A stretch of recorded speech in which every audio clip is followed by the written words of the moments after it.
Hello friends, नमस्कार। स्वागत है आपका आज के सेशन में। ये सेशन रहने वाला है जो उत्तर प्रदेश में सुपर टेट का एग्ज़ाम होने वाला है।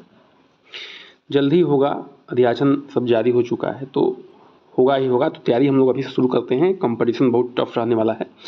ये सेशन जो है पृथ्वी की आंतरिक संरचना और शैल पे आधारित है। चलिए शुरू करते हैं। आज का पहला प्रश्न, पृथ्वी का सबसे बाहरी परत कौन सी है? ठीक है, तो पृथ्वी की सबसे बाहरी परत है कौन सी है? मेंटल, भूपर्पटी, क्रोड या एस्थोनोस्फेयर। ठीक है, तो इसका उत्तर हो जाएगा वो यानी कि क्रस्ट यानी कि भूपर्पटी। ठीक है, आउटर मोस्ट लेयर कौन है अर्थ का? दैट इज क्रस्ट यानी कि भूपर्पटी। ठीक है, इसको थोड़ा सा देख लेते हैं। अब देखिए, जो एक्सप्लेनेशन रहने वाला है वो और भी महत्वपूर्ण है, क्योंकि हो सकता है कि ये क्वेश्चन आपके एग्जाम में ना आए, लेकिन एक्सप्लेनेशन से क्वेश्चन जो है जरूर बनेगा। ठीक है, तो देखिए यहाँ पे दिया हुआ है कि भूपर्पटी पृथ्वी की सबसे बाहरी ठोस परत है, जिसकी मोटाई जो है महाद्वीपों के नीचे लगभग 30 से 70 किलोमीटर है। ठीक है, और महासागरों के नीचे लगभग जो है 5 से 10 किलोमीटर, यानी कि जो महाद्वीप है उसके नीचे 30 से 70 किलोमीटर भी हो सकता है और महासागरों के नीचे 5 से 10 किलोमीटर है। अब यहाँ पे इंग्लिश में भी लिखा हुआ है, The crust is the Earth's outermost solid layer, about 30 to 70 kilometre thick under जो है continent and 5 to 10 kilometre under ocean. आगे बढ़ते हैं, प्रश्न संख्या 2 पे आते हैं। पृथ्वी की सबसे मोटी परत कौन सी है आपको बताना है। ठीक है, पृथ्वी की सबसे मोटी परत कौन सी है? ऑप्शन दिया हुआ भूपर्पटी, मेंटल, बाह्य आउटर कोर या आंतरिक क्रोड। तो इसका उत्तर हो जाएगा आपका बी ऑप्शन। ठीक है, तो मेंटल जो है लगभग 2900 किलोमीटर मोटा है। ठीक है, अबाउट 2900 किलोमीटर थिक है। ठीक है, पृथ्वी के आयतन का सबसे बड़ा भाग ये मेंटल ही आपका है, तो ये आपको ध्यान रखना है। आगे बढ़ते हैं, प्रश्न संख्या 3 पे आते हैं। बाह्य क्रोड की अवस्था क्या है? जो पृथ्वी में क्रोड है उसकी बाह्य क्रोड की अवस्था क्या है? किस स्थिति में है? ठोस है, सॉलिड है, द्रव है, गैसियस है या प्लाज्मा स्टेट में है? तो उत्तर हो जाएगा आपका, वो हो जाएगा आपका जो बाह्य क्रोड है वो आपका द्रव अवस्था में है। ठीक है, तो जो बाह्य क्रोड है वो द्रव अवस्था में है, इसके कारण पृथ्वी की चुंबकीय क्षेत्र उत्पन्न होता है। ये भी अति महत्वपूर्ण बिंदु आ गया आपके सामने कि जो बाह्य क्रोड है वो तो लिक्विड है, लेकिन इसमें जो है इसके वजह से मैग्नेटिक फील्ड जनरेट होता है पृथ्वी में, ये ध्यान रखिएगा। ठीक है, आगे बढ़ते हैं। आंतरिक क्रोड मुख्यतः किससे बना हुआ है आपको बताना है। जो क्रोड का आंतरिक भाग है ये किससे बना हुआ है? ऑप्शन दिया हुआ है एल्युमिनियम, सिलिका एल्युमिनियम, लोहा निकिल, मैग्नीशियम सिलिका, तांबा एवं जस्ता। उत्तर हो जाएगा आपका लोहा एवं निकिल से बना हुआ है। ठीक है, इसको हम लोग निफे भी कहते हैं। तो आंतरिक क्रोड जो है आप देख सकते हैं यहाँ पे कि आंतरिक क्रोड जो है, ठीक है, अत्यधिक दाब के कारण ठोस अवस्था में है और लोहा और निकिल से बना हुआ है। इनर क्रोड जो है solid due to immense pressure and consist mainly of iron and nickel. ठीक है, प्रश्न संख्या 5 पे आते हैं। पृथ्वी की आंतरिक संरचना का अध्ययन मुख्यतः किसके द्वारा किया जा सकता है? जो इसमें ऑप्शन दिया हुआ है उसमें कौन सा जो है उसके आंतरिक यानी कि इंटरनल स्ट्रक्चर के बारे में अर्थ का मेनली स्टडी आप कर सकते हैं। किससे? पवन से, विंड से,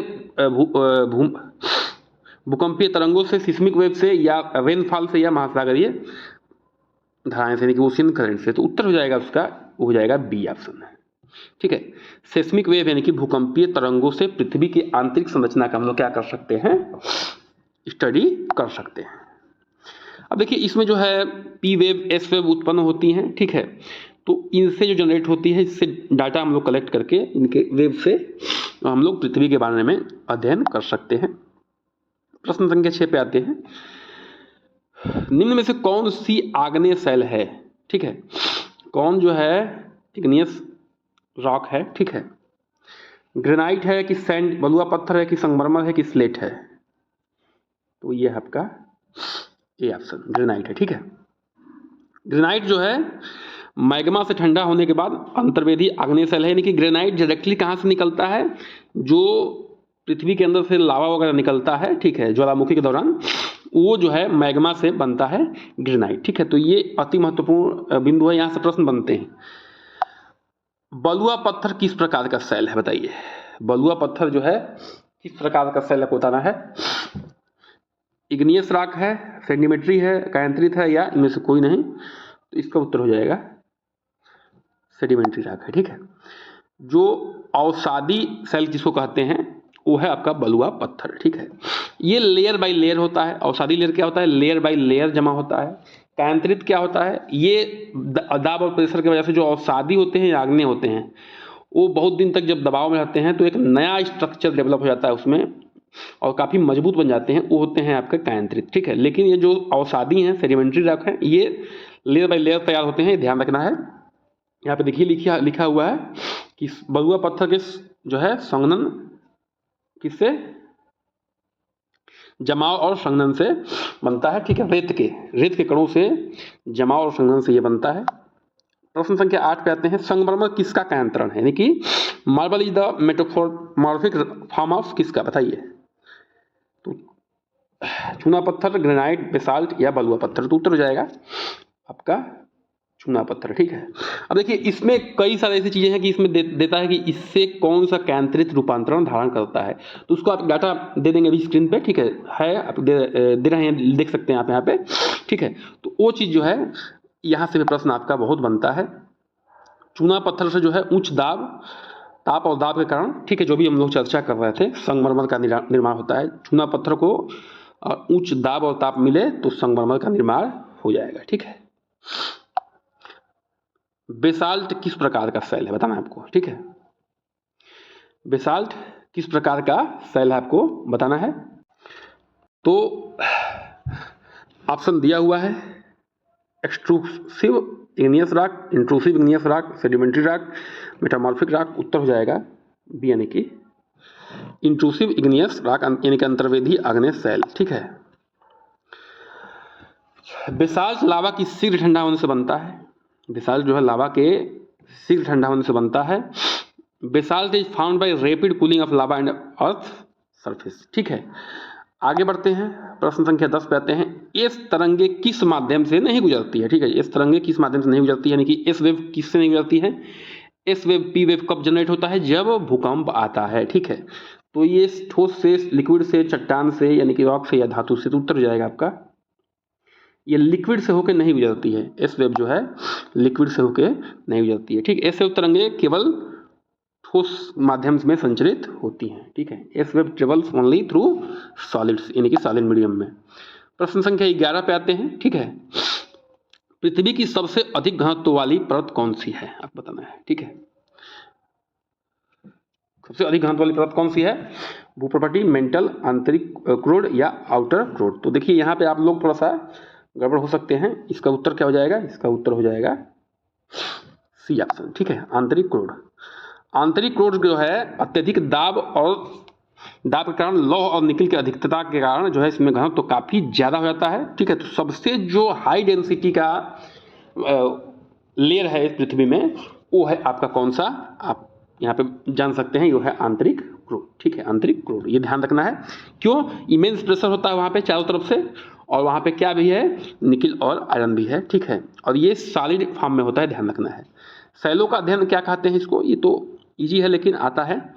शैलों का अध्ययन क्या कहते हैं, भूविज्ञान, शैल विज्ञान, पेट्रोलॉजी, पैलेंटोलॉजी या हाइड्रोलॉजी। ठीक है, देखिए ये शैल विज्ञान नहीं आएगा, तो देख के बता देंगे, आएगा पेट्रोलॉजी, हिंदी में भी पेट्रोलॉजी ही लिख के आएगा। ठीक है, तो उत्तर हो जाएगा बी ऑप्शन। शैल विज्ञान कहते हैं petrology the branch of geology dealing the origin and composition and classification of rocks. ठीक है, ये क्या करता है कि उत्पत्ति, संरचना और वर्गीकरण करता है किसको, शैल को। कौन, शैल विज्ञान, यानी कि पेट्रोलॉजी। प्रश्न संख्या 13 पे आते हैं, देख सकते हैं। निम्नलिखित में से कौन सा कायांतरित शैल है। ठीक है, बताना है कौन सा कायांतरित शैल है, स्लेट, ग्रेनाइट, बेसाल्ट, बलुआ पत्थर। ठीक है, तो उत्तर हो जाएगा ए, स्लेट।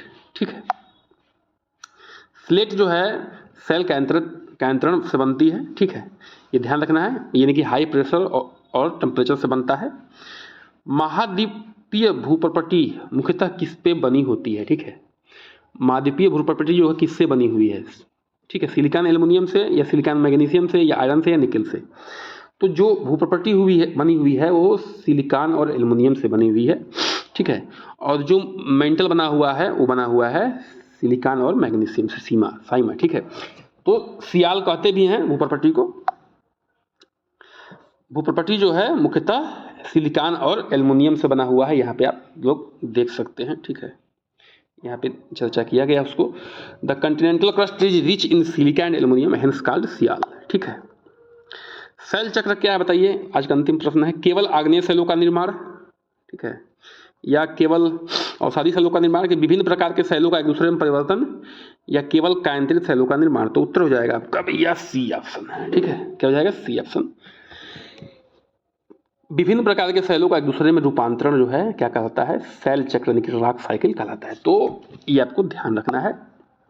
तो सी ऑप्शन हो जाएगा आपका, ठीक है। यहाँ पे देख सकते हैं, the rock cycle is the continuous process through which igneous sedimentary and metamorphic rocks transform into one in the over geological time, ठीक है। यानी कि आग्नेय अवसादी और कायांतरित सेलों का एक दूसरे में परिवर्तन होना ही क्या है, सेल चक्र कहलाता है। तो ये आज का सेशन रहा। जुड़े रहिए, बने रहिए हमारे साथ। एकदम फ्री एजुकेशन है, लाइफ टाइम है। मस्त रहिए, खुश रहिए। बहुत बहुत धन्यवाद।